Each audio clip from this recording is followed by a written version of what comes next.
I would say do what you like.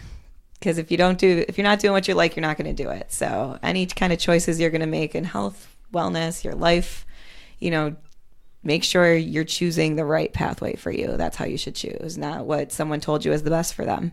You got to listen to your own intuition. Intuition is a powerful, powerful thing. And it's talking to you, but you're just not listening. So listen to that intuition. Yes.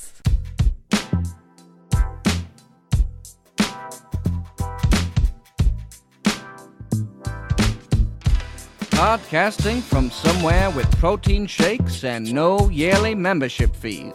This is the HeroFit Podcast, the show that talks about the ins and outs of fitness, nutrition, and anything else that might get you feeling like a hero. Ladies and gentlemen, please welcome your hosts, Nick Stutzman and Dan Weber. Hey everyone, as our good friend Trevor said in the intro, this is the HeroFit Podcast. I am Nick Stutzman here with my co-host Dan Weber. We are talking fitness, we are talking nutrition, and we are talking health. Each episode we find something in those worlds that we believe will be interesting or helpful to you and your fitness journey. We are grateful that you are taking the time to listen. Later in the show, we'll be talking with our guest, Kara Mann. She's the owner, director of Free Soul, a dance studio in Buffalo, New York. As part of the podcast experience, Dan and I will be taking a bar fusion and rock your body class with her, and so we will have that to share with you, our listeners, plus a great interview with her later on about why dance classes can be a unique way to get fit and more. So let's get into this first part here where Dan and I are going to discuss our expectations for the class, what it takes to be a good dancer, and the benefits of dance classes. Hi, Dan. Hi, Nick. I'm Dan. Hi, Dan.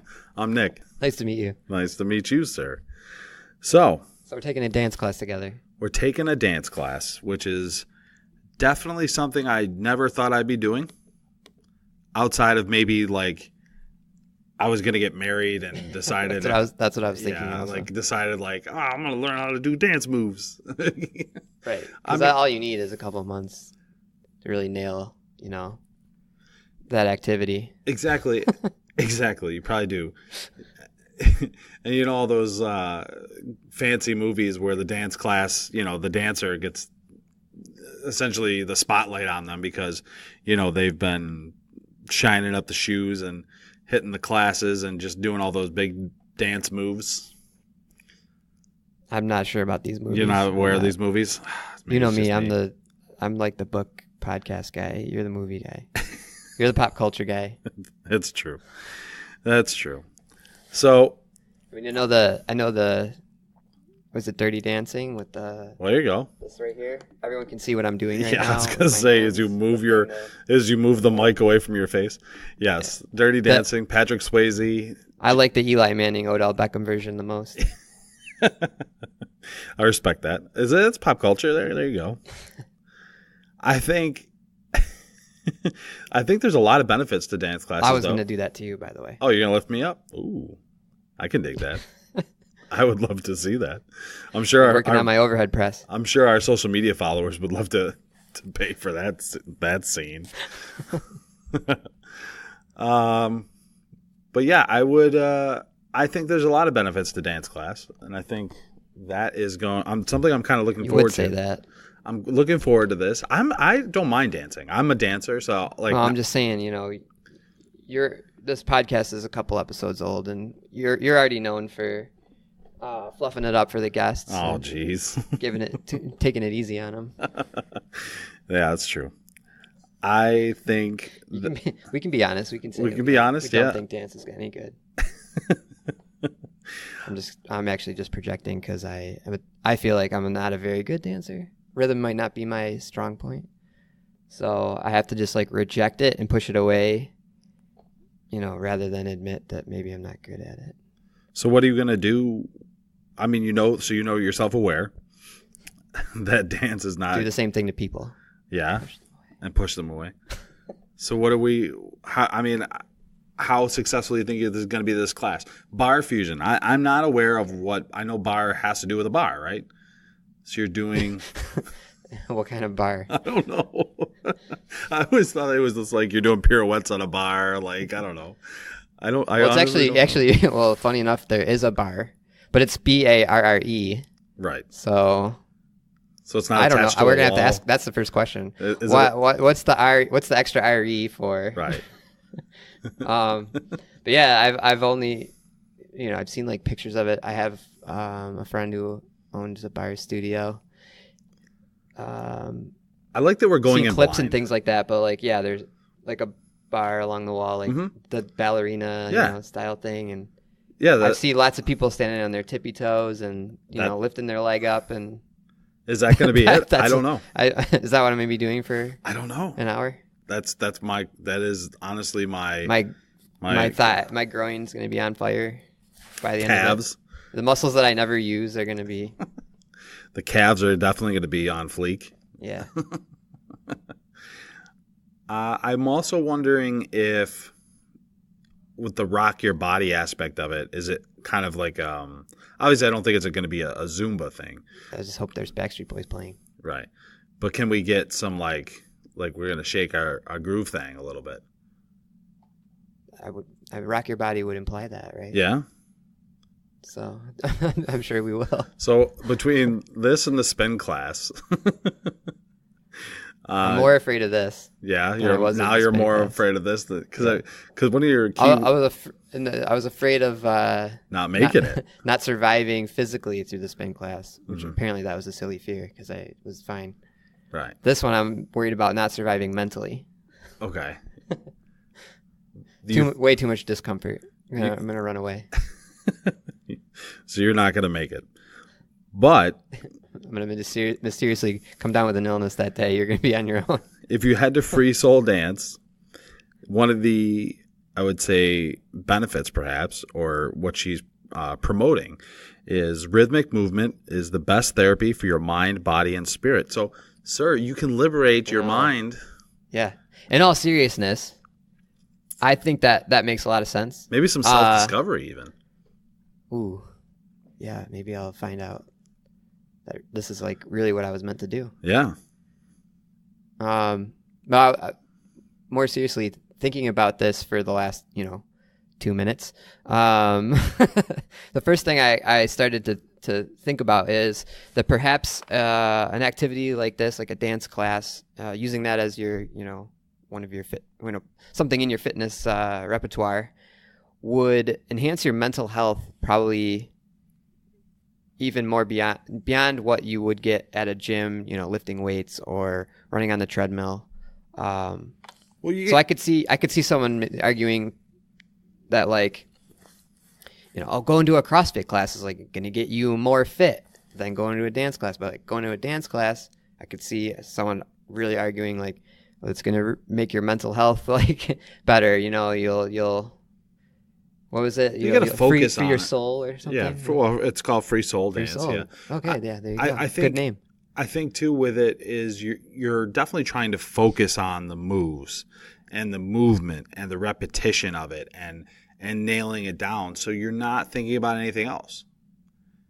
And there's try some of that, like a little bit of Zen focus, put everything outside of your mind. Right. I also think that it's just, we're human beings and we're meant to flow through like all of the planes and ranges of motion instead of more like robotically the way you might weight train. Mm-hmm. For whatever that's worth. Yeah, I can see what you're saying there. Another point she talks about, other than self-discovery, is that it's a uniquely powerful method of rehabilitation from a traumatic event, or just a way to stay fit and make friends. Kind of both sides of the spectrum. Is very deep. Yeah, that's a hard part of that spectrum there. Second half of that sentence makes a lot of sense. Right. Well, I do know that I've had experience with like different bodywork professionals, and they say that you can actually unlock traumatic experiences and like memories through like massage or rolfing or things like that. So I suppose you could do the same through this, moving your body in new ways. Yeah, because there's definitely with dance, you're definitely, you're doing different things. You're opening your body up different ways than it's probably ever been possibly done before. Mm-hmm. Like I said, I feel like we've probably pretended in our lives to dance Right. like professionally. Like I'm definitely not a professional dancer by any means necessary. And I In the highly club at protect- 2 a.m. isn't quite the same, probably. Yeah, just waving our hands in the air like we just don't care, like fist pumping and shit. That's not dance. So to get to this kind of level, even if at just the basic level, and I asked Kara, Even the environment is different. right, that's true. This is an environment for dance where the club is. And I would not. assume that it'll be. I'm trying to play off the first half of that sense about like being healing. It could be sort of meditative, because I have done Tai Chi before, and you're like moving slowly, but it's like there's a like you're getting There's into a flow flow. to it, Yeah. yeah.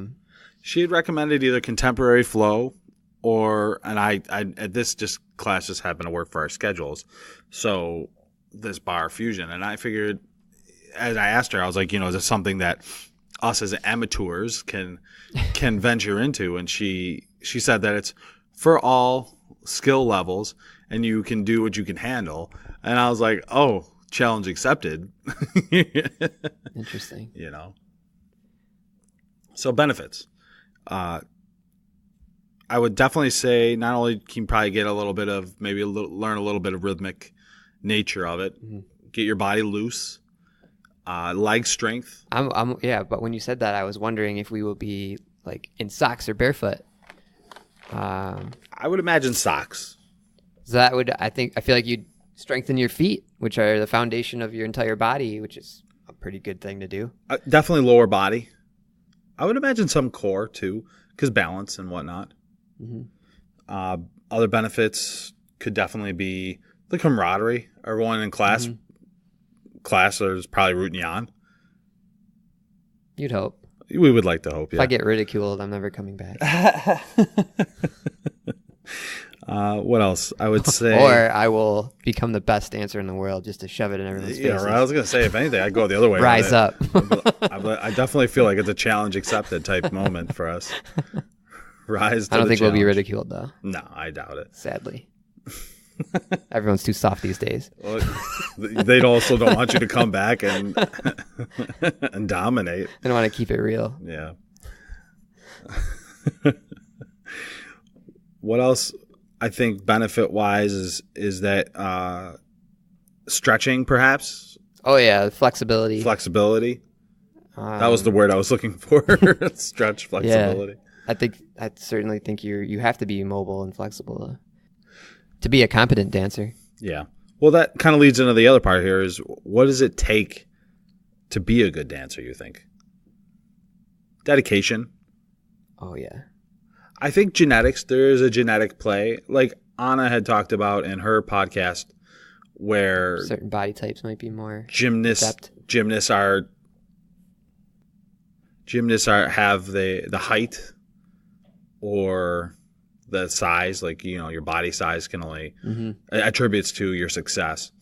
I think dancers, especially ballerinas, you have to have that dance body type for yourself to be upper echelon, right? Yeah. Yeah, if you're talking about being elite, I'm guessing there's something there. I don't know too much about I don't the want world, to go too far into that world from that standpoint. I'm just basing it off of what I've read or what I've heard. It's also something it's an activity that obviously anybody can enjoy recreationally. Yeah, I think that's true. And so I expect that we're going to get a good sweat in for this class. I expect that we're going to get probably, like you said, we're going to have some moves or some body aches that we didn't realize we're going to. Yeah, I'm excited to try out some new muscles that are dormant. I think I don't know if I'm expecting to be sweating too much. Maybe I'll be proven wrong. But I'm certainly expecting to be put in uncomfortable and new positions and situations, which I actually both mentally and physically. Yeah, and I embrace that. I dig it. So I'm excited. Yeah. I think too, and kind of going back to what it takes to be a good dancer, probably something you have to do when you're young. And so to own this studio, I'm sure Kara's been doing this for since she was a child, which I think it talks about in her bio. Dancing was her calling. So I think that's something. I don't know if that's something like when we talked about with Stevie about jumping into Ironman, or with Ricky when we talked about powerlifting, that's something you can just kind of jump in at any age. That a beginner could potentially excel at. Yeah, I think even Anna kind of talked about that too. Was, you can start lifting and you'd be okay at most ages, as long as you haven't been deteriorating your body. You know, like if had some a little bit of athletic background or something. Right. I think that makes a lot of sense. I think it would be the skill set. Talked about that too. It's a unique skill set, I would assume, in the sense that your brain has to form certain patterns, and it's easier when you have a younger, more malleable mind to form those patterns that are going to be needed for your body to work it the way you want to. And also just the fact that it seems like it's somewhat of a competitive. I mean, everything, all these different things that we're talking about are competitive sports, but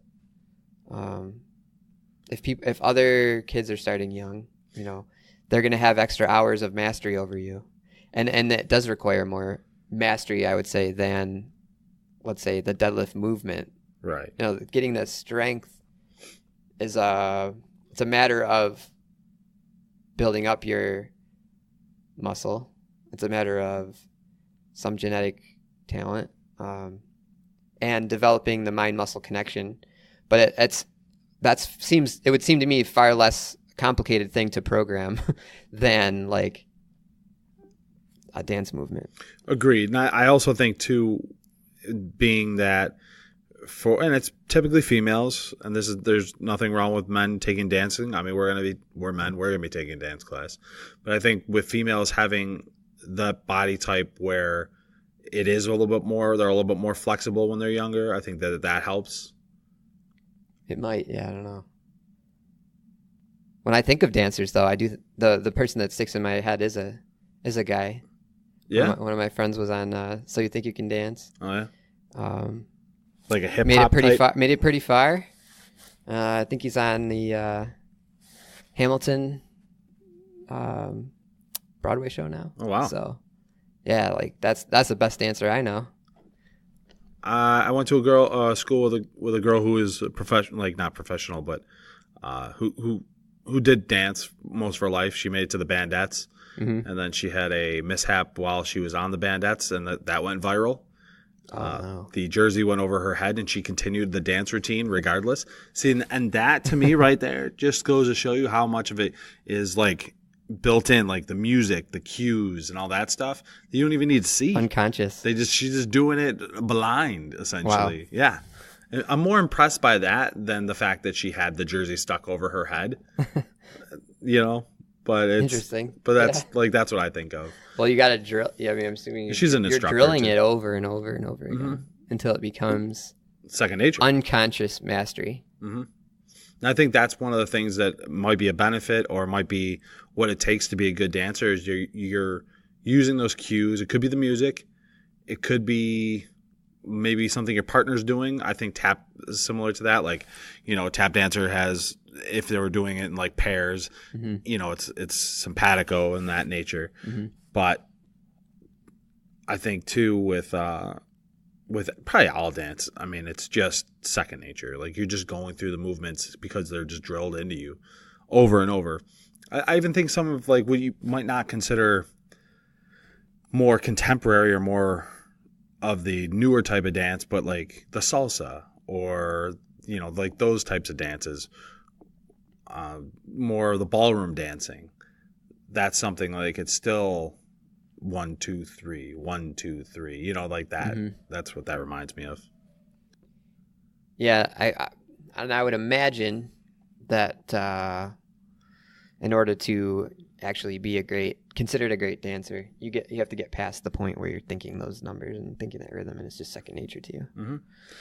All right. So our expectations for the class, I think like I said before, I'll be putting some new mental and physical situations, working out some new muscles, feeling a little bit uncomfortable, but I think that's all good stuff. That's how you grow. So I'm looking forward to it. Yeah, I'm looking forward to just trying something new.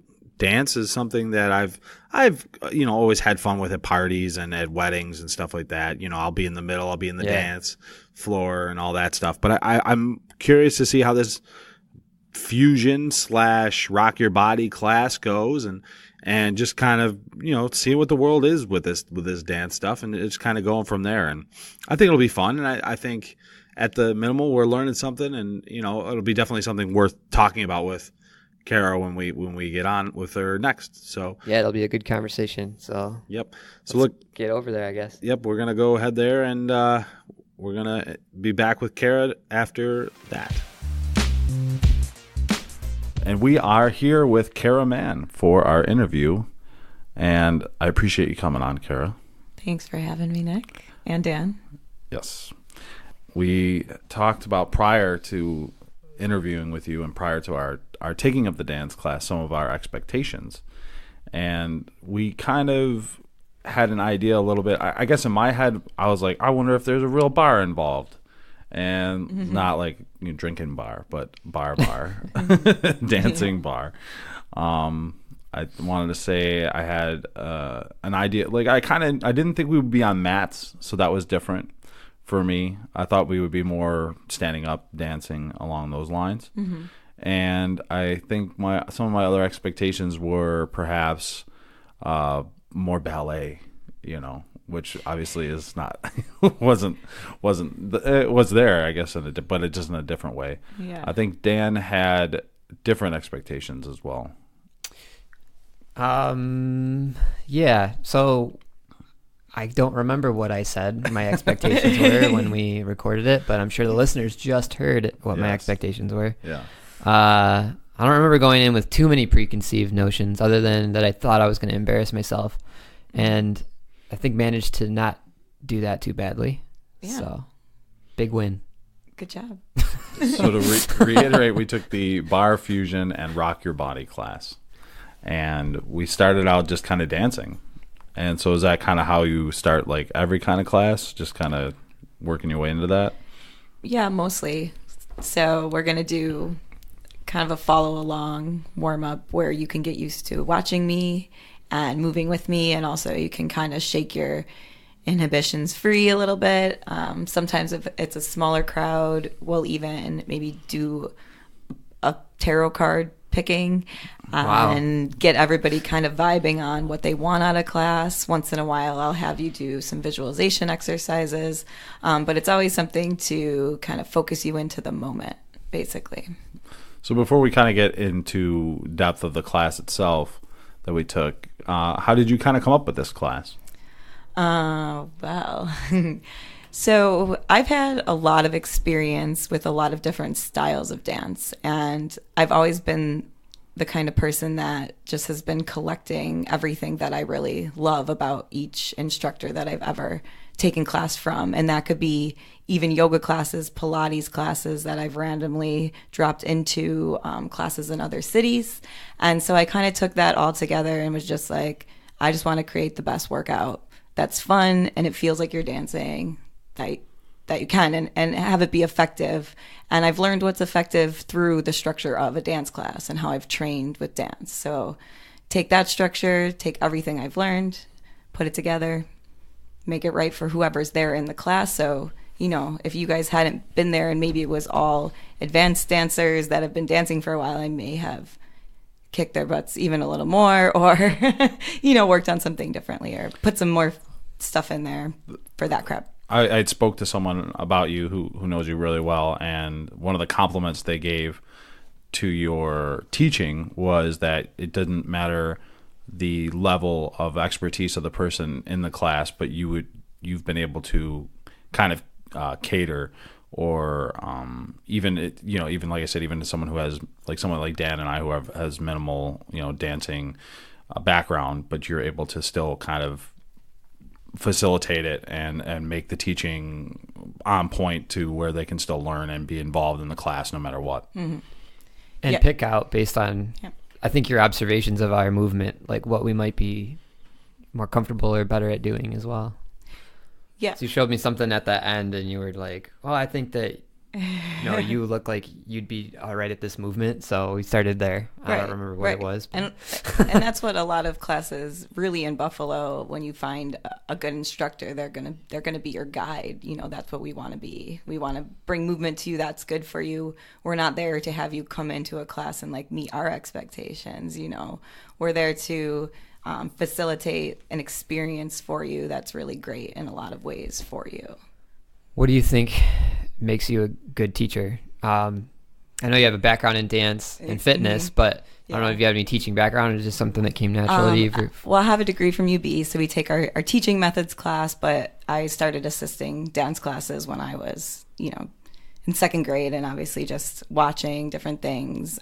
But I've also taught at Tapestry Charter School and having a bunch of kids as they would take a gym class in my class from 5 to 8, years old, running around. Like, that teaches you something, and how to relate to people and how to relate to your audience is really important, and your clients, making them feel comfortable, making them feel like your friend, making them feel like you're there for them. I think no matter what you do, as long as you guide them in the right direction, they're going to start to feel comfortable, and it's going to be effective, I guess. So that's kind of my style. I think that works well with the adult crowd because adults have a lot of insecurities and fear when coming in. So yeah, I was not feeling like super pumped or comfortable going into the class. I had some insecurities, and I appreciated that you were just like, you came across as like an extrovert to me, because you were just constantly like trying to check in on me and like smile and like engage me, and that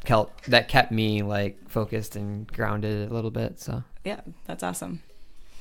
I'm not actually a real extrovert, but teaching created we found that out later side of me. Yeah, which is cool. And so, kind of getting back to these different types of classes, were there classes that people were asking for that you wanted to? I mean, I guess we should preface this that, as the owner of Free Soul, that you are kind of that, you're trying to create that embodiment of that. So how do you do that with these dance classes? I mean, these, you got to find a niche. Obviously, you got to have people that want to keep coming back. So what was it that, you were kind of in the room toiling with to be like, these are the kind of classes that people are going to want to keep coming back to? Yeah. Well, it was kind of more like you really had to put it out there for my journey. So when I started 10 years ago, dance class for adults was brand new in Buffalo.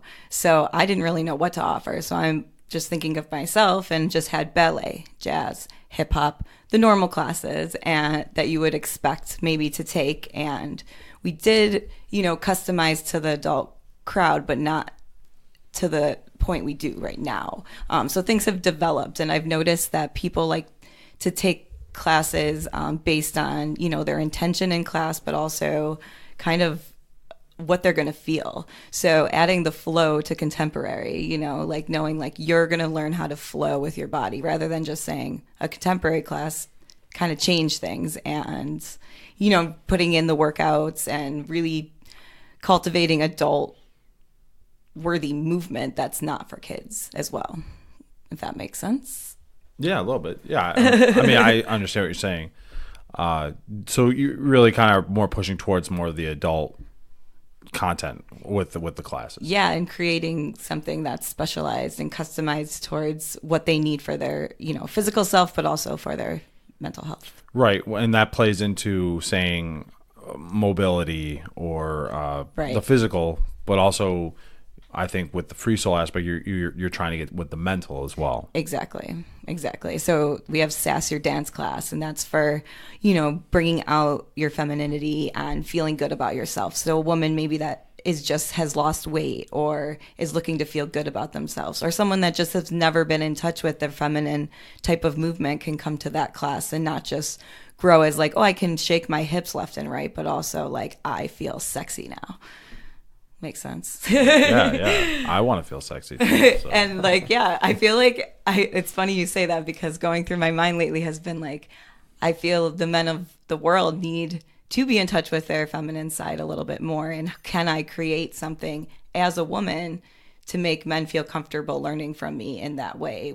You know, obviously considering the male gender. I mean, you're saying like a kind of like a male burlesque class? In a Almost, sense? yeah. Like not Magic Mike, but maybe something a little bit more classier, perhaps. Yes, Okay. exactly. Yeah. Where you can just, you know, kind of get a glimpse of your feminine side to connect with the females in your life better, basically.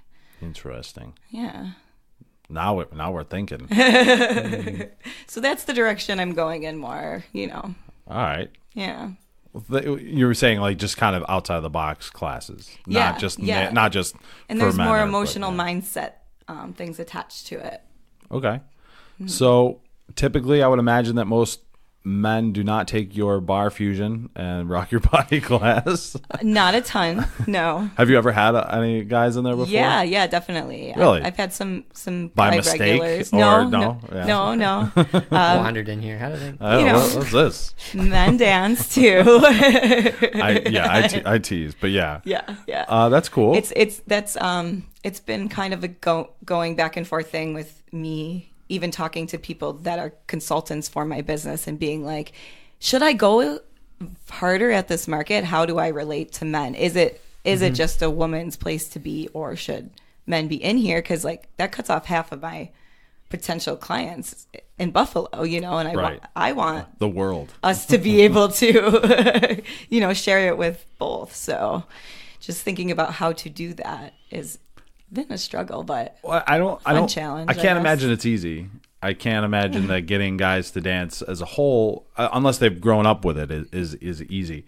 So Right. trying to market to them, even, you know, like as us, we're your average, you know, that would be somebody you would target, probably somebody like us, right. and trying to get us to say, oh, there's these are the benefits for why you should take something like this. So why don't you kind of explain what you feel are kind of the benefits For just, I mean, anybody? like anybody, but yeah, we can go both male and female. yeah. So I think I'd like to interject here and Go just say ahead. I believe in Dan. individuals. So this whole trying to separate us by gender thing is it's just not working it's out really so for me. I think it's a it's a mindset thing. It's a who you're around thing. 'Cause I It's think you would social convince me differently than you would convince Nick. True. I would just be like, Nick, dude, you can't touch your toes, so get to class. Wow, That would work for Nick. that would motivate me. He said he was feeling muscles he didn't No. know he had. I so- did. I have hip flexors. Yes, Did you know yes. No, I think it's just dance gives you a balanced workout in there. I think it's a great complement to any other kind of workout because it gets the stretching in there. There's dynamic stretching in everything you're doing, even when, you know, your thighs are burning, you might be getting a stretch on the way, you know, out and then getting some more strength on the way in. So it's a nice way to balance your body. Dancers are created to move fluidly, so why not? Who doesn't want to move more fluidly in whatever they're doing? Yeah, and that's what captured my attention and interest. And that's probably how you would keep pitching it to me. So I appreciated the fluidity of movement, the kind of the athleticism of it. You go into a gym, you're lifting the bar off of, you're doing a bench press. So you're lifting the bar like in a straight line up and down. You're moving through like Right. one plane in the range of motion. Correct. So it's not necessarily like an athletic movement. You're building some strength, but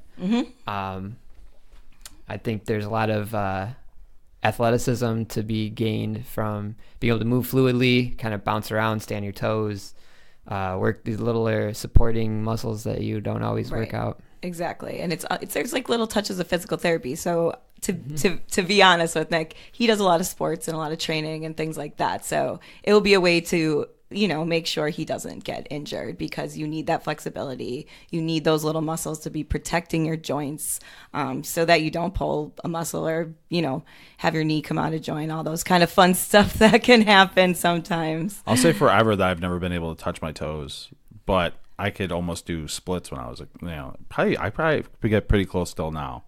Not as close as obviously someone like you care, but there was different types of flexibility in my legs. And it was funny because you found like my kryptonite when you were like, oh, let's touch feet together and keep your leg as straight as possible. And I was like, Yeah. And I was like, Yeah, yeah, I was like, yeah. what did you do to me? I was like, what, my whole that's- leg. I was like, it's so weird. Yeah, that's actually a good point too, because the technique of how you're feeling the stretches is something that everybody should experience. You know, you can use that when you go to another class, because if you're curling your back over when you're stretching with both feet forward, then your back's getting stretched and you're actually not stretching what you want to stretch as much as you do. It's not being It's like effective. an overcompensation. Yeah, or for if your it, yeah. feet are turned out or they're turned in, lots of different things are happening there. So being able to get what you want to and not missing that one muscle for a bunch of years, that kind of sucks for sure. No doubt. So benefits, physical, definitely balance, posture, mobility, flexibility, definitely strength. I think there was not necessarily in what some people might imagine is, yes, what Dan was talking about, like bench pressing, that type of strength, but maybe strength in the joints and strength in, definitely the legs, feet. What else? Yeah, feet don't get a lot. Cores are constant pretty much. We just core it up the whole class. Everything you do should come from your core, which is great for training your mind to do that in your real life too, which is cool. And to get to the class a little bit too, I definitely would say the beginning when we were just kind of like warming, I kind of felt like that was kind of the warm up was, all right, we're moving around, we're doing you kind of explained a little bit of like the choreograph of what we were going to be dancing to for the song. Right. And it was, I kind of got to it. I was like, all right, it was 1, 2, 3, 4, 1, 2, 3, 4. So, we're playing with the music and the beats, but also the movements as well was kind of like a 1, 2, 3, 4s into integrated. And do you have that kind of like change up every time, or is that kind of something consistent for each class? So we have kind of a repertoire of dances that we do. So if you keep coming back, you're going to recognize a dance that we do. But there's other improvisational things, and that's there to help you work your brain on learning choreography, on mirroring things, on intaking, some information from someone else's body while you're standing in front of a mirror and putting it on yourself. And also that's just a great way I have to say that's to prevent dementia. I have to tell everyone that. Dancing and following somebody, and especially when you don't know what you're doing, really builds your brain to body connection, which is kind of what you lose a lot of the time when dementia sets in or things like that. So it's really preventing your brain from getting older. It reminds me of like when I was taking acting classes, you have the scene and you have to remember what you're doing in that particular scene. And it's almost choreographed in that aspect as well, not only just with the words and the memorization of your lines, but also your movements and just your emotions and stuff like that. And so I think that's where I feel like dance has that same kind of memory aspect, right. Or at least recollection, or being able to recall what you're doing. Right. And then you add on top of the fact that music is emotional, so you start to connect emotionally in different ways to different movement and different music, so kind of brings different things out of you in that sense as well. Definitely. And the patterns of it, I mean, it's a pattern too, right? Yeah, definitely. And you'll start to learn the patterns, that how your body moves basically. And I've seen people get so much better at following me. Like they're stumbling around behind me, they cannot go the right way, and they just were like, screw it, I don't care. I'm like, let's just do this. Like if you're moving, who cares? And 3 months later they're doing exactly what I'm doing. I'm just like, whoa, that's crazy how the brain works. Like how did that happen? But it does. It's so cool. If you're It's just struggling early on, consistency. just stay at it. Yeah, you can't do one class and be good at something. You have to keep I was that having in a hard mind. time following you on cue. Yeah. Felt like I was a second behind everybody else. I think, right. It's not bad at all, really. Yeah, I mean, there's a nervous factor to it, and there was also a, we're doing this for the first time type factor. So I guess being behind the curve is not that big of a deal because you're trying to get the consistency of it. Exactly. Right. And so what we did, I would say 4 songs, I think, and that was kind of the rock your body portion, right? Mostly, yes. There was some other stuff in there once we got to the floor. Well, right, but I meant like that first half. I Yes, would say the first half was the the first rock half your body. was the rock your body portion. Yeah. And we did like we did, what was it? I know we had a Timberlake song. There was a couple other songs that you had pulled out there that you were jiving to that morning. We may have done Whitney, I think. I don't remember. For our Jane Fonda series of movements. Gotcha. The Jane Fonda series of movements. Yeah. What's that based on? When we kicked our leg up. Jane Fonda had a series. She had an exercise. Yeah. Like. Oh, okay. Yeah. It was, I guess, dance aerobics. And they'd lay on the floor and do the leg kicks, that's kind of like we did. That's how she kept it so young. Yes. Like, look at her. Come on. Yeah. Wasn't aware. Yeah. My bad. That's all right. Check her out. I mean, come on. G.I. Jane. This was P90X before. Yeah, this was like the time VHS. of like. This was like the time of like Suzanne Summers when she had the the Thigh Master. The Thigh Master, and then I think Jane Fonda kind of like started that movement. Yeah, she was the founder. Buns of Steel was in there. That was a Steel. good one. What was his name? Richard Simmons. Yeah, Richard Simmons had a similar kind of ilk with his workouts as well. Yeah, I'm well aware of Richard Simmons. Okay. Thank goodness. But you forgot about Jane Fonda. How could I? Are you Googling her right now? Just kidding. No. Maybe. I mean, I'm aware of Jane Fonda the person, but I wasn't aware of the videos. So. She did workouts. Yeah, that's how she got her name. So I was digging the dances. I definitely was like, I was definitely getting into it at certain points where we were, I guess kind of even going like back and forth.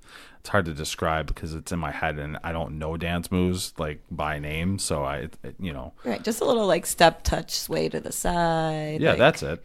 Yeah, little thing. Yeah. What she simple sway, touch, step to the side. Right, or even just like but like swinging your hands. I know this is horrible radio, but this is where video comes in. But yeah, it was just kind of like that kind of stuff. Like I really get into that, and so I thought that was really cool. That stuck out to me. The MJ hand and snap down, which was like the first thing we did, that stuck out to me, or sticks out to my recollection of what we did. I do like creative names for movements. I definitely won't give you the official name all the time, so that's not the real name, but yeah, I would imagine it's not. But he remembered it. Right, but also because I thought, I was like, oh yeah, that is what he did exactly, when he did the dance. So yeah, they're good names. There we go, makes sense. Definitely. Dan, was there anything else that stuck out to you? I mean, I was just like, my head was on fire, so I was trying to keep up with you, trying to look smooth, understand what the movement was, without getting too far behind everybody else, trying to see through the pole that was in the middle of the room. That was unfortunate. Yeah. I don't know. I guess something that sticks out to me is what you were just talking about with like what you were getting into and what was getting you motivated or whatever. I was feeling like kind of competitive. So if there were movements where like we needed to jump or, who could, hold the pose the longest and things like, that's when I was like, okay, I'm gonna shine now. Like I'm gonna outleap everybody here. And So you actually learned. There's I don't know if that's the masculine energy or not, but well, maybe it's a protective layer of some sort. So learning a little about yourself and how you protect your insecurity or your fear could be that you compete. It's like I know I might not look smooth here, but yeah, I'm gonna do what I'm good at here. Yeah, that makes me comfortable. But you look smooth. You were fine. I saw the rhythm in both of you. That's good. So I was proud of you. And I also I remember thinking to myself, definitely need to work on the hip flexor flexibility. Oh, the strength I felt good with. The bar part of it? Yeah. On the mat. Yeah, so talk us into that. So what is it that makes you go to the mats for that? Is it because of the core? Like you're trying to engage the core the most with it? Well, partly it's because it's Sunday morning and people want to lay on the floor. So I'm going to pick from my repertoire of laying on the floor things. But it does protect your back a lot. It does engage your core. So it makes you do some things that you might actually not do totally correctly while you're standing up, because you have to think about it a lot more while you're standing. So once you lay down on the ground, your back's nice and straight, your shoulders are spread out, and you can hold it there for a little longer by just pressing your back against the ground, rather than thinking about kind of standing up and straightening your back and making sure you're not tilting forward and making sure your hips are the right way. The floor is kind of there to guide you a little bit more. And, it just, then you can actually get into those little tiny muscles that you didn't know you had. So you do often consider the audience, so you said Sunday morning you have a certain plan. Do you have, if you're doing something like after work, so people are coming from their 9 to 5s, are you trying to open them up in a different way because maybe they were sitting all day? That kind of thing? Yeah, definitely. We'll do a little more stretching right at the beginning, getting them like flowing and relaxed, and laughing is definitely part of it. If it's a class where I know they're going to be tired on Monday night, I'm going to pick some like silly song, like the Nay Nay song that goes, the acoustic version, and they're all like, what, how did this happen? And then I get all their attention, stuff like that. Yeah, I dig it. Yeah. So yeah, talk us. I mean, we experienced it, but once again, I guess it makes it bad radio for us to explain what we were doing. But kind of go, through the movements for everybody, kind of explaining what we were doing through this particular class. Yes, this particular class. Yes. So okay, there's a lot of things to talk about, obviously. Yeah.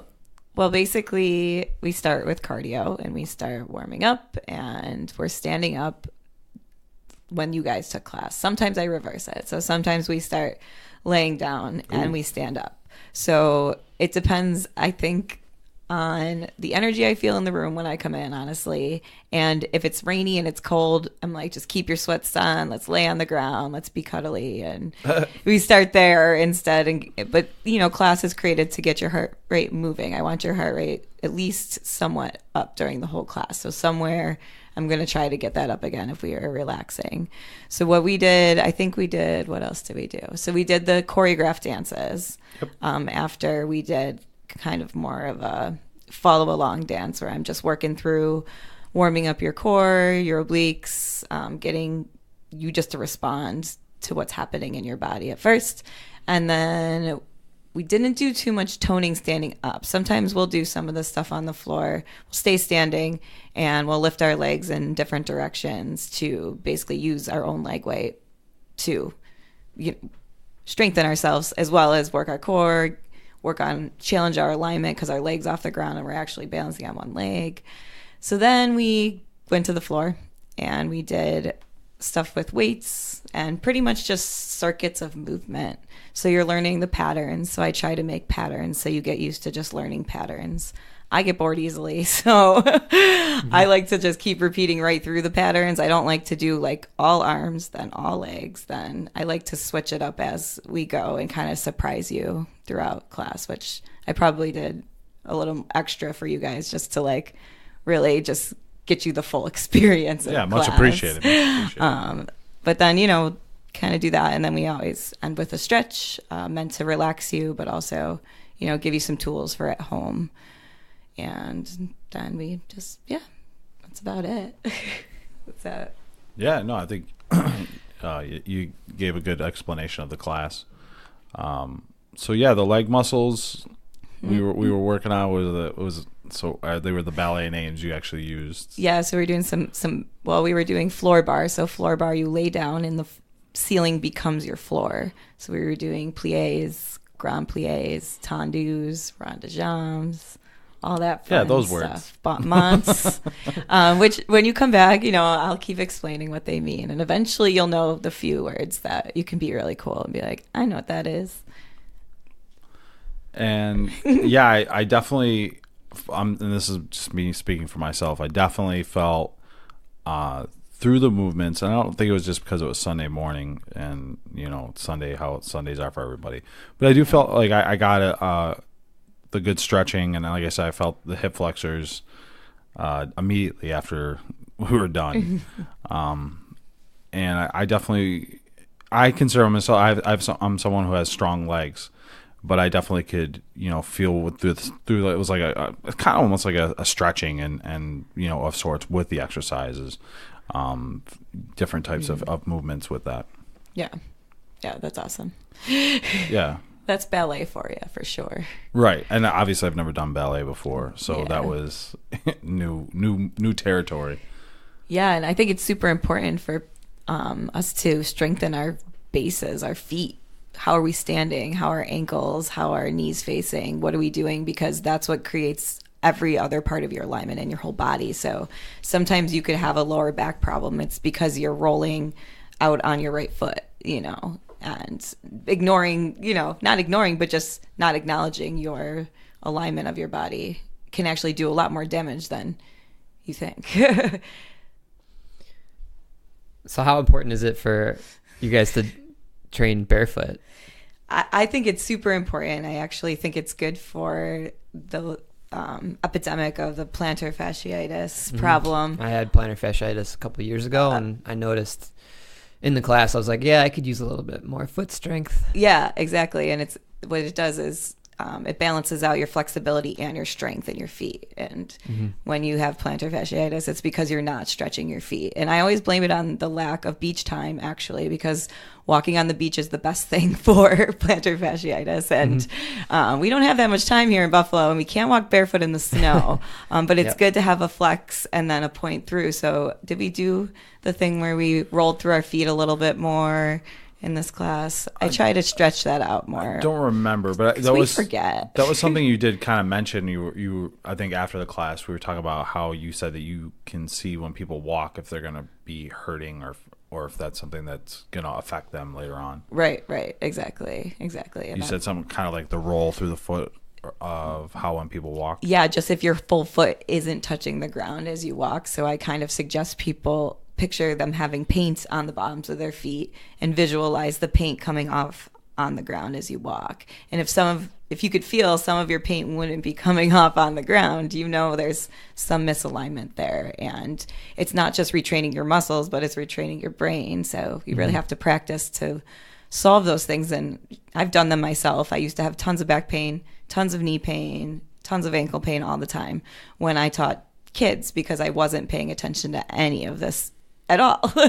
And to myself, I was like, going crazy. Once I started to, I'm older than I ever was, obviously. This is 10 years ago, and I'm never... You're older right now than you ever were previously? Yes. Whoa. Is that shocking? Mine. No, whoa. but I don't have that much pain, like regular soreness. But I, and you guys saw me, I'm like rolling around, like doing stuff on my hands and jumping around, all kind of things. And yeah, like a kid. Way less pain than I used to have by like doing these actually things. Like a cat, yes. Like a cat. I like a ninja, actually. Can we just like go a with the ninja? ninja? A ninja cat?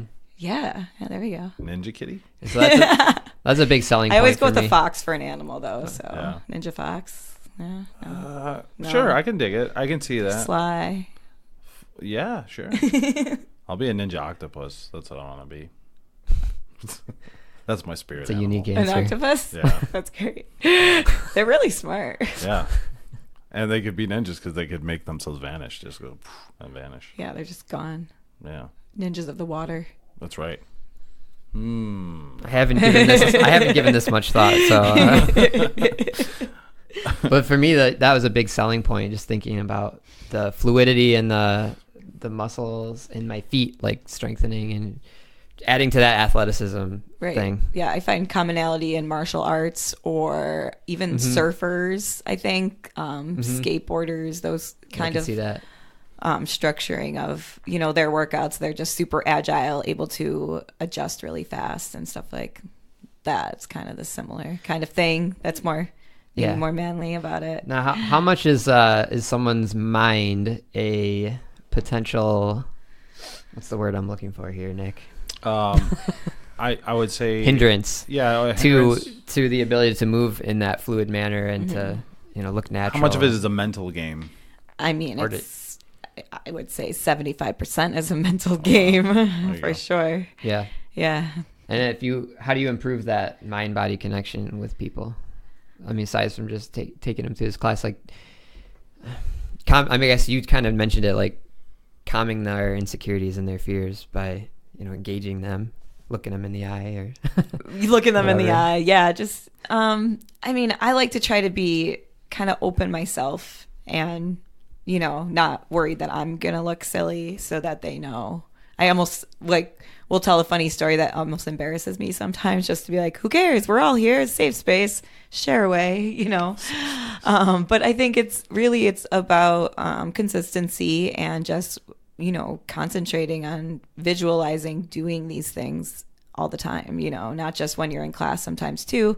So I like to talk about different things you can do at home for yourself and homework. And I think I follow my favorite guy. I think Nick knows about him, John Asseraff. He's my man right now. And I love his idea of visual rehearsals and just a visual rehearsal to come to class. So, you know, we paint you can go to the Facebook page, you can go and see pictures, paint yourself a nice picture and make yourself visualize yourself coming into a nice atmosphere, to nice people. And you might have to practice that for like 2 weeks before you can actually do it. But once you actually do it, you're not going to feel like it's your first time anymore because you did it a bunch of times in your brain. Or, you know, even if you don't want to believe me and you want to picture it the worst thing ever, like prepare yourself to walk into the worst thing ever. Visualize it. When you come in, you're going to be like floating on clouds then. So, you know, that'll work too. So, yeah, we've had a couple people mention visualization as a thing that they thought helped them, that they wish they would have done sooner. Or that they utilized in their athletic career. Oh yeah. Even just as a business owner, I use visualization now, just thinking about how I can like walk around these fears or just visualize a fear and be like, oh, like that's just a thing. Like that's not part of me. And I visualize myself walking right around it. And by doing that again and again, eventually I don't have to think about it anymore. My brain actually does that. And you have to train your brain to do that. I know that now. It's sure. muscle memory, essentially. Yeah. Yeah. I mean, So yeah, the quote unquote a body connected to your mind. Yeah, and just pathways. You got to create those new pathways. You got to like cut off those bad pathways as much as you can and use the new good ones as much as you can to like get the traction, get everything flowing through there. And then when we started getting a little bit even more out there after the class, talking about like how people's like mental health traumas or issues or memories can affect the way that they're moving. And I don't think you talked about chakras. We're bringing Eastern medicine into it. I mean, we were conversating about it all. I think it's all connected and our energy is connected, and, you know, where you're holding a lot of tension or tightness or even just anxiety, you know, it's just a feeling. It's not even a pain that, you know, definitely can clue you into what's going on or what you need to address that maybe is holding you back. Or so you think you can address somebody's anxiety through movement? in some ways, yeah. Yeah, I think so. You know, just being able to relax something, you know, relax your chest, you know, that can be accomplished. Release some energies. I respect it. Yeah. So speaking of the mental aspect of it then too, and this is something that we kind of addressed that Dan had issues with, was the insecurity about dancing. And you talked a little bit about understanding the benefits of dance to those who are fearful of judgment. And so kind of, you know, give us a little bit of how you came across this and how you've been able to kind of handle it and, you know, make, you know, dance a part of other people's lives who, you know, didn't kind of think of it before. Yeah. For further context, I know you were talking about, you had mentioned to us previously, you know, some people they'll show up and they'll like park their car, but they won't come into the building. Yeah. Because they're afraid. It's happened. So, but yeah, this is a very deep question actually. So I'll answer it the best I can for sure. I think, you know, almost just like dance got a name for itself from some things is like, it's this thing that's gonna almost break your confidence because you're not gonna ever be able to be good enough. But for me, it actually became something that built my confidence. I was very quiet. You know, I didn't express myself when I was a kid out there. I didn't put myself out there. And dance was kind of a way for me to explore putting myself out there, and created a lot of confidence and awareness of myself. And actually had me meet a lot of great people that also added to my confidence. So knowing that, I'm like, I just want you to know this so badly to people. Right. But I just try to know what's on the other side. Yeah, I just once try you to just talk to face them. it. Yeah, I mean, that's the best I can really offer is, just being a friend to them. What do you need? I've tried ambassador programs before where, I'm like, I'll assign you a friend if you can't find a friend to come in, because people won't come in without a friend. But I think what's been kind of working, and I feel like it's maybe a little manipulative, but I'm just going to go with it, is that I've been trying to change people's mindsets, and the fact that I'm actually sitting there like, sad because you're not there. Like, I need you to be there, actually. Like, you make my business, and kind of making it feel like you're not only helping yourself, but you're helping someone else. There's so many people that can help anybody else but themselves. Creating that FOMO. Yeah, a little bit, I don't know.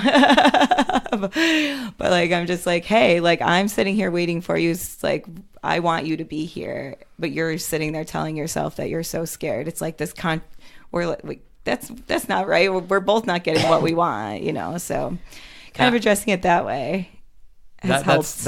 It's an interesting point that you said, where you mentioned that some people won't help themselves, because I was going to say, like, to those people, like, obviously I would say you should lean into the fear, you should lean into discomfort, because in doing so you come out of the other side better, more confident. Exactly. And knowing that you can face something challenging. Right. At the minimum, you could say you did. But exactly, if that doesn't work for you, then you're also going to make Kara feel bad by not going to her class. Good old guilt works sometimes and too. You don't want to do but that. It's in the long run, like, that's the biggest benefit of stepping out there and doing something you thought you couldn't do, because the world gets just that much smaller to you. The next thing you think you can't do, you can be like, hey, I already did something I can't do, and you have to keep in mind, resistance is normal. That means you're changing. And if you're going for change, you're going to feel anxious. You're going to feel resistant to it. It's just how your brain's protecting you.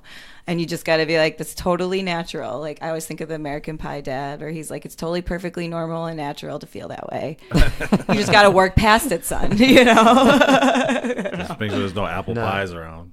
So it's normalizing those resistant feelings too, is like the second step after you're there. You faced your fear. Now you're like, hey, like, it's just that thing. Like, it's going to happen if I want to get somewhere else. And that's what most people are looking for. And you had to face some fears. You might have to give yourself some pep talks just by going into starting this as a business and becoming an entrepreneur. My gosh, millions and millions and millions of fears, to be honest. What's that been like? I mean, it's great. I'm happy. I'm great. I'm grateful for everything I've been through. I mean, I once went and auditioned for the Pittsburgh Ballet. I'm not a ballerina. I was just like, I'm just going to do this because the scariest thing I could probably ever do to myself as a dancer, because I always got nervous in auditions. So I went by myself. Like, I definitely stood out, held my own, stayed the entire audition, smiled, and they said, thank you for coming. You're not for us, but I made it through. So that's interesting. I practice what I preach, which is important for anybody that's teaching you something. I put myself out there so that I know how you're gonna feel when you come to class too. Always. I keep doing it now. I went to handstand conditioning class the other day. I didn't know anybody going. I just was like, I'm gonna go. How does it feel? What do I like about this? How could they have made me feel more comfortable? How could I take that and make it something that I use for my business too? So, and that's kind of the embodiment of what we're trying to do too, is show people you can take these classes, a dance class, for example, and still get stuff out of it that you probably didn't think about, right, because of your potential fear and like, I don't want to make a fool of myself dancing. Yeah. When it's like, well, it's not really about that, because no one expects you to be the next dancer. It's more or less just getting you to put your body in different positions, like we've talked about, and being comfortable with that more or less, because that's what's healthier for you than it is to just be a dancer. Right. necessarily. Right. And I, it's just to like comment on the community, now the people that have been with me for over 10 years, they come because they want to see their friends too. So there's like something's pulling you to come work out and do something healthy for yourself. Like that's pretty great too. So that becomes, it could be something that you never thought would be the pull to your health and your wellness. And it becomes the one thing that you love going to, and it always keeps you going, So what other parts of have you been struggling with starting the business? And I mean, obviously you started a while ago, but maintaining and I know you kind of talked about how you're a nomad gypsy with it. Yeah. So we were in Blaisdell for 8 years. I loved my space there, but it kind of met its potential. So now we're a gypsy studio, which we rent out studio spaces. So we've been to about probably 10 different ones throughout the past 2.5, 3 years. And now we're at raw renewal, which is awesome. So it's really finding a space that, our form of business can support in Buffalo. So, we're changing kind of plans now so that we want to include other kinds of wellness, other kinds of things, which I didn't have going on before. So that was kind of one of the factors that made it not financially stable to be in your own space, just offering some adult dance class. We offered 25 a week before was what we were going at, but then the whole daytime, no one was there. So now going forward, we have to figure out a way to do that so that we can offer you a safe space too. So, we're renting a yoga space now. So having a column in the middle is fine for yoga. But when you're taking a really movement oriented class, sometimes you can't have that there. So dance actually needs a specific space that's comfortable, like doesn't have poles in the middle that you're going to hit your foot on. Ideally, we've always been accustomed to just going dancing in a dirty corner, whatever happens. Like it's totally cool too, but finding a space that's suitable has definitely been one of the challenges, and then creating enough things that people are supporting in Buffalo to support the space, which I think we're on the brink. I think we're there. I think when you say we, who do you mean by the dance community, really? Okay. I think a lot of us are supporting each other and kind of going through the same problems. It just getting the word out what we do and getting people to try out what we have to offer, really, in order to grow our crowd enough so that we can all come together and have a really cool space for everybody to come to that's dance oriented. Gotcha. So ultimately you're still trying to collaborate with others. Yeah. Even though, but you'll keep your classes, but it's still kind of a collaboration. Yeah, we want to just bring in, I actually have a bunch of teachers that want to teach. We just don't have the time or space right now. So hopefully one thing at a time. That could be coming up. Okay, it will be coming up, but yes, it's in the works for sure. Nice. What are some of your other future endeavors with Free Soul? Oh, there's lots of things. Well, I do concentrate on choreography, usually spring and summer. We do choreography for different festivals, like the Elmwood Art Festival we'll be performing in again this summer. I also love to choreograph for wedding couples. This is part of our services we offer. We do bachelorette parties. So you could do like a sexy dance class for your bachelorette party, have some champagne. I do flash mob choreography. So I can make a video tutorial for all your guests and you send it out and you can surprise the bride or groom with an audience or, attendant flash mob. I also do private coaching, different life coaching, all kinds of stuff like that. Yes. I'm very busy, obviously, but I am working on some different programs that, I think my specialty is connecting with someone and helping them get unstuck in their life. So it's like figure out what's really, really holding them back from what they want to be. So that's kind of where my specialty of coaching and some programs I'm writing are going to come into play. Now, how do you market all that? Like, as Dan and I are digital marketers, we know the struggle, but how do you put yourself out there? Because you really kind of want to focus on one thing, but you do all these things. Yeah, I think a lot of it's referral based, just talking to as many people as you can and letting them know what you offer and referring them too. You know, I refer a lot of people, so in hopes that they would refer me back is usually how I get a lot of stuff. But also just sharing my story. You know, people are like, oh, Kara, she's the dancer. Like, oh, I think I have a dance question of some sort. Like, let me come to you. So hopefully they'll start coming to me for wellness support as well, which would be cool. So I don't know. It's a good question. Anyone have the answers? Come to me. Find me. If I had the money, I could give you all the answers. Exactly. So it seems to be working, you know, really just to share people's stories, you know, get people emotionally involved. Do you have other outlets to share your story? I mean, other than something like this or your website? Have you done, you know, gone out and spoke about it? Yeah, I have. You know, I go to UB. I do their teaching methods class, sometimes presenter panel. So talk about starting a business. Also in their dance appreciation class to tell them what's up with Buffalo Dance and how they can come support us outside of the college, which is cool. Facebook page, Instagram, YouTube, LinkedIn. We have a pretty nice website for sure. Different articles out there. We've been in Buffalo Rising a little bit. Have you ever considered doing a podcast? I would love to do a podcast, actually. You mean your own podcast? Yeah, no, my own. We should talk to you about that. But I like that you guys had me on here because I just started listening to podcasts. So yeah, I may have said no if I hadn't. Late adopter.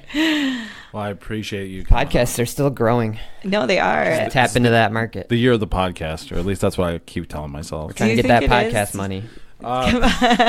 Support your local podcast, people. A little bit of both.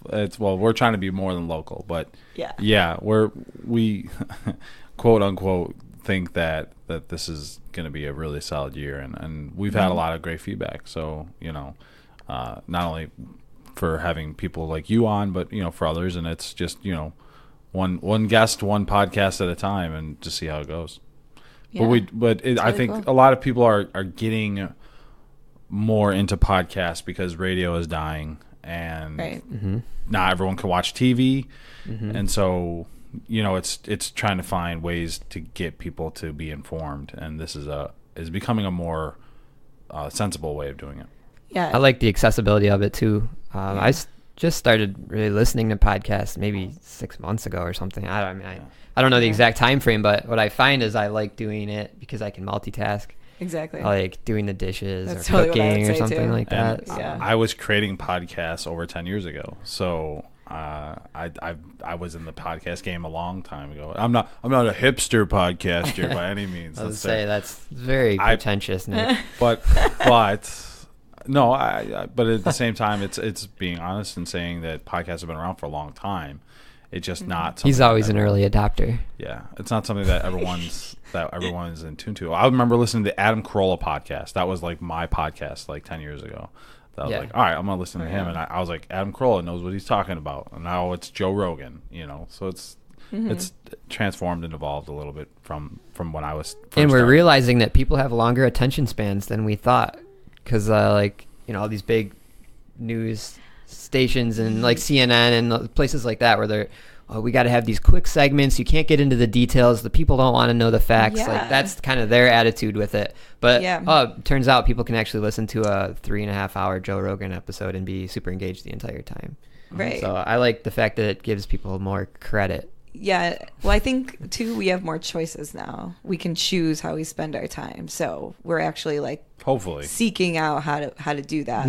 And Kevin O'Reilly came to no gatekeepers speak. On this podcast. He actually said the same. He was like you don't have to do these short videos. Just do something long that gets people to know you. They actually will watch now. And he's Kevin O'Reilly from Shark Tank. So I tend to believe him that he knows what's going on, and he'll do like longer videos now, more natural, less planned out kind of stuff like that, which is right up the podcast alley. Yeah, they both have their places. It depends on what you're trying to get out of the content, or what you're trying to get people to get out of the content. So they both long form and short form have their place. It's just keep riding that fence, Nick. I am. I will. I will ride. Well, you have to do it short sometimes because Instagram only allows you a 1 minute video. So that's true. Actually, I think they might be changing that. Oh yeah, They've been experimenting with longer with that like videos. less, like you have to say Well, I'm okay IGTV. with And they it. have IGTV too. Yeah. Oh geez. Well, they just need something to help us find everything we like. That's my wish for the universe. That's not a thing. I know it's not. Yeah, that's not a thing. All right, so here's some shotgun questions. Oh, Are you goodness. ready? I'm ready. Okay. Kara Mann, what is your favorite cheat meal? Cheat meal? Mm-hmm. What is something that, I mean, we Oh. like to think that we're pretty healthy, but we got to have a cheat I don't know if I can disclose this right now. Okay, I relate to vegetarians very, very much, and I'm mostly a vegetarian. But Mostly. once in a while, in the village of Hamburg, this place called the Now Pizzeria, and I will get myself a chicken finger sub from there and majorly cheat on a major diet choice I make most of the time. Being a vegetarian, essentially. Yeah, but it's amazing, and I love it. So I'm not judging. don't judge me. If you're judging, it's your own. No one should be It's judging. your own reflection. Yeah, no one should be judging because chicken finger subs are delicious. Yes. All right, for you, this is a little bit more tailored, but favorite dance movement? Oh, I mean, I'm not really a favorites kind of girl, but my favorite type of dance movement is what I choose to move like, honestly. Yeah. I don't want We always have at least outside of the what guests have to always answer at least one question in a difficult way. Yeah. I would like to hold that true then, because I'm a stubborn Taurus and I'd rather not be told how to move. So the free movement, freestyle movement, and that used to be my least favorite. So it's kind of crazy that I would now say it's my favorite. But if you really want to know, I guess I really like the Running Man a lot. Okay.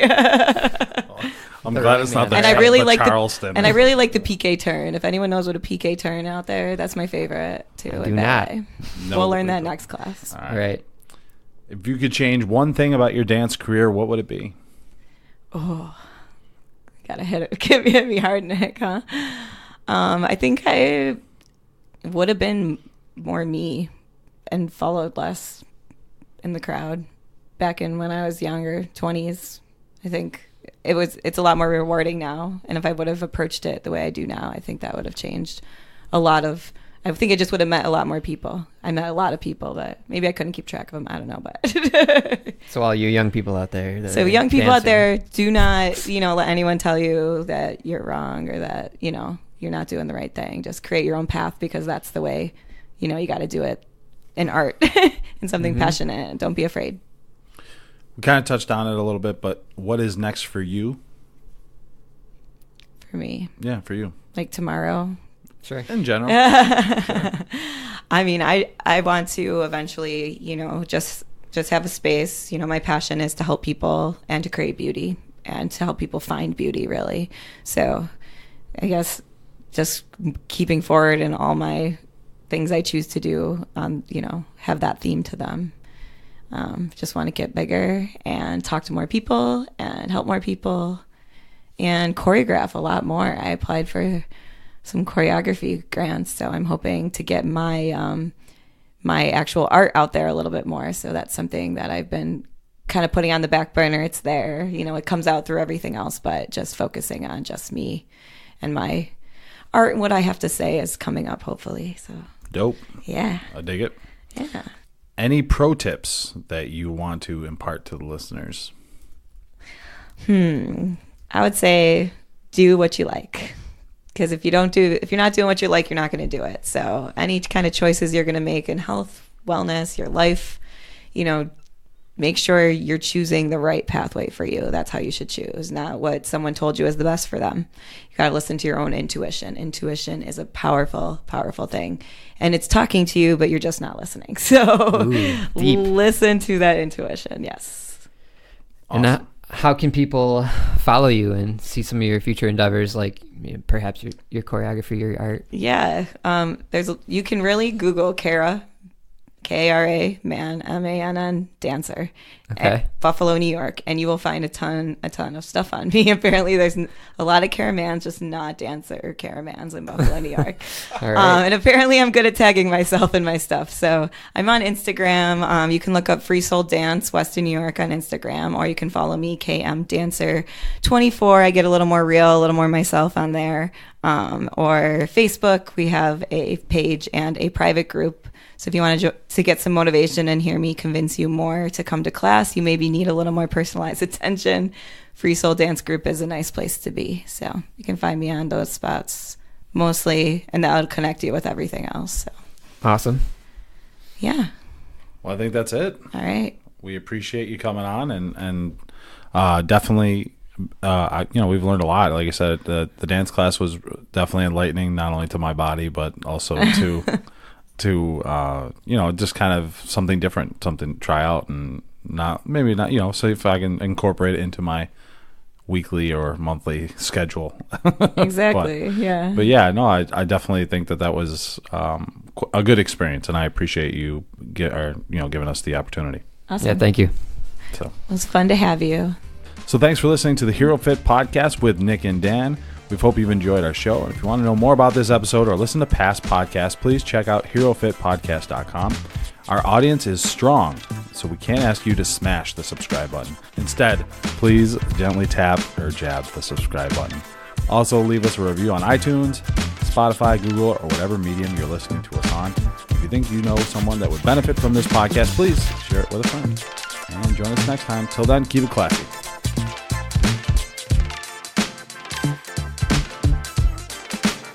This has been another episode of the HeroFit Podcast, making humans great again, one podcast at a time.